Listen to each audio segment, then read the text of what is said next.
बिन तेरे कैसे गाऊं बता जरा, साथ तुम भी दो पास आओ जरा। जी हाँ, यह गजल है जो कि मुजफ्फरपुर की एक गायिका सपना कुमारी ने गाया है। और यह जो गजल है, यह गजल कोई दिल्ली या फिर पटना में रहने वाली ने नहीं लिखा, बल्कि हमारे ही सीमांचल के किशनगंज जिले के ठाकुरगंज प्रखंड क्षेत्र के पोवाखाली नगर पंचायत के रहने वाली अनुपमा अधिकारी, जो कि पेशे से एक सरकारी शिक्षिका हैं और जिनके इस गजल ने पूरे बिहार में धूम मचा दी है। और इस गजल को जब मुजफ्फरपुर की सपना राज ने गाई, तो यह गजल जो है कहीं ना कहीं पूरे इलाके के लिए एक चर्चा का विषय बन चुका है। और आज हमारे साथ अनुपमा अधिकारी जी मौजूद है। इनसे हम बात करेंगे कि जो ये बुक उन्होंने लिखा है, क्योंकि कुछ दिनों पहले ठाकुर में एक कार्यक्रम में इनको देखा गया था, काफ़ी चर्चा भी हुई थी इनकी, क्योंकि जो पूरी बुक जो है ये अपने कार्यकाल के दौरान अपनी मेहनत से, अपनी सूझबूझ से इस किताब को उन्होंने लिखा है। और मैं आपको किताब दिखाऊंगा। देखिए, यह किताब जो है ठाकुरगंज की रहने वाली यानी कि अनुपमा अधिकारी ने खुद से लिखा है। और यह प्रकाशन जो है अभी आपको अवेलेबल है अमेजोन पर, यानी कि अमेजोन से भी आप इसे ले सकते हैं। तो आइए हम अनुपमा जी से बात करते हैं। दस्तक में आपका स्वागत है। आपके द्वारा यह किताब लिखा गया है, कैसे प्रेरणा मिली इस किताब को लिखने के लिए? देखिए, एक्चुअली में क्या, हमको बचपन से ही मुझे गजल शायरी का बहुत शौक था। तो शायरी का शौक तो था, मगर शायरी जैसे तैसे शायरी लिख देना ही शायरी नहीं होता है। उसमें बहुत सारा मतलब मीटर होता है और बाहर पे लिखना पड़ता है। तो जिसका जानकारी था नहीं, तो सोचे जब भी लिखेंगे तो अच्छा से जानने के बाद लिखेंगे। कितने पेज का यह जो आप बुक लिखे हैं, कितने पेज का बुक है और कितने दिनों से आप इस बुक को लिखने के लिए प्रयास कर रहे हैं? ये मतलब ये बुक 136 पेज का ये बुक है और इसमें 120 गजल है। 136 पेज का बुक में 120 गजल लिख चुके हैं। 120 गजल। ये गजल को लिखने में कितना समय लगता होगा, क्योंकि बहुत कठिन काम है ये? एक गजल को लिखने में एक दिन भी लग सकता है, एक सप्ताह भी लग सकता है, एक महीना भी लग सकता है। इसमें जो गजल आप लिखते हैं, तो कैसे ये मालूम चलता है कि बहुत सारा कॉपीराइट का भी समस्या आता है, तो आप कैसे जानते हैं कि ये कॉपीराइट नहीं लगेगा इस गजल को लिखने में? जो आप लिखे हैं वो कोई और नहीं लिखा होगा, ऐसा कुछ? कैसे होगा? ये तो मेरे मन के भाव हैं, ये इस पे किसी का भाव कैसे आ सकता है? यानी कि कॉपीराइट की कोई समस्या नहीं होती है? कुछ भी नहीं एक है। मन में ही रहता होगा, कहीं ऐसा तो नहीं कि जो हम सोच रहे हैं ऐसा पहले भी लिखा चुका होगा?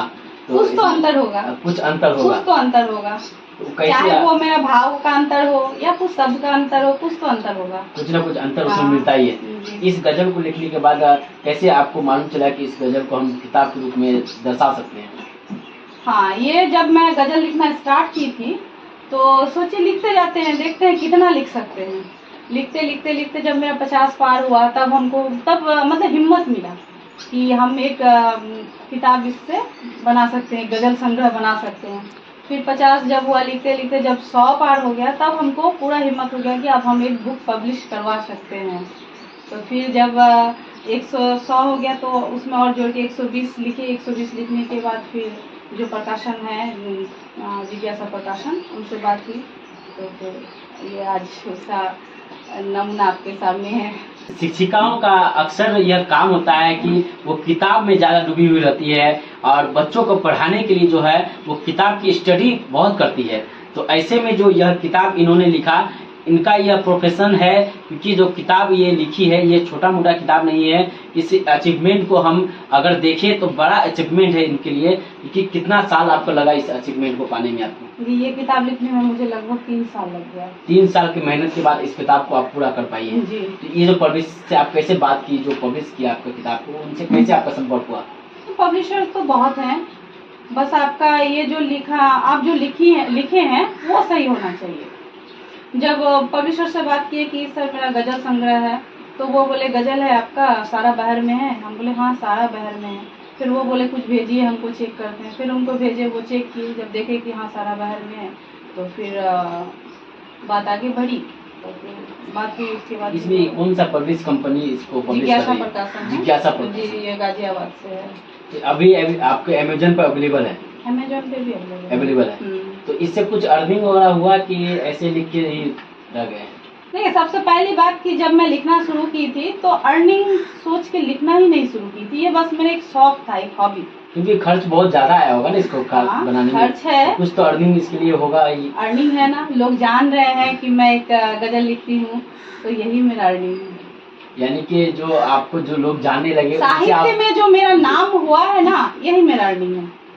तो अनुपमा जी है अभी हमारे साथ। मैं आपको बता दूं, अनुपमा जी ये जो है शिक्षिका के साथ घर में एक माँ की भी भूमिका निभाती है और एक पत्नी की भी भूमिका निभाती है, और घर में आने के बाद जब वो घर आती है तो बच्चों के लिए खाना भी बनाने का काम करती है। और इस वक्त हमारे साथ दस्तक टुडे पे वो जुड़ चुकी हैं। और दस्तक टुडे पे लास्ट ये सवाल है आपसे कि आप अगर आपको मौका मिले, अगर मान लीजिए मौका मिले केंद्र तक, भारत सरकार की ओर से आपको अगर मौका मिले कि आप आए यहाँ पर अपने गजल को जो है पेश करें और इस किताब के बारे में बताएं, तो आप जाना चाहेंगे? ये तो मेरे लिए ग्रेट अपॉर्चुनिटी है, बहुत बड़ा है। अगर वैसा मिलता है तो जरूर जाएंगे। जरूर जाएंगे। तो अक्सर लोग जब किसी भी फील्ड में जब कार्य करते हैं तो जरूर उनका भी एक सपना होता है। तो अनुपमा जी का भी एक सपना है कि भारत सरकार उन्हें बुलाए और इस किताब के बारे में उनसे जानने की जिज्ञासा रखे, क्योंकि जो इस छोटे ग्रामीण क्षेत्र ही कहेंगे इसे, कि पौहाकाली एक बहुत ही छोटा नगर पंचायत है इस इलाके के लिए, और काफ़ी इसमें डेवलपमेंट की आवश्यकता है। तो ऐसे में इस छोटे इलाके से अगर ऐसी शिक्षिकाएं अपने अनुभव के आधार पर अगर कुछ अचीव करती है तो कहीं ना कहीं हमारी भी जिम्मेदारी बनती है कि इनके अचीवमेंट को देखें और इन्हें अपना सहयोग प्रदान करें। इस वीडियो को आप शेयर करके इनका सहयोग प्रदान करें और चैनल को फॉलो करें। धन्यवाद।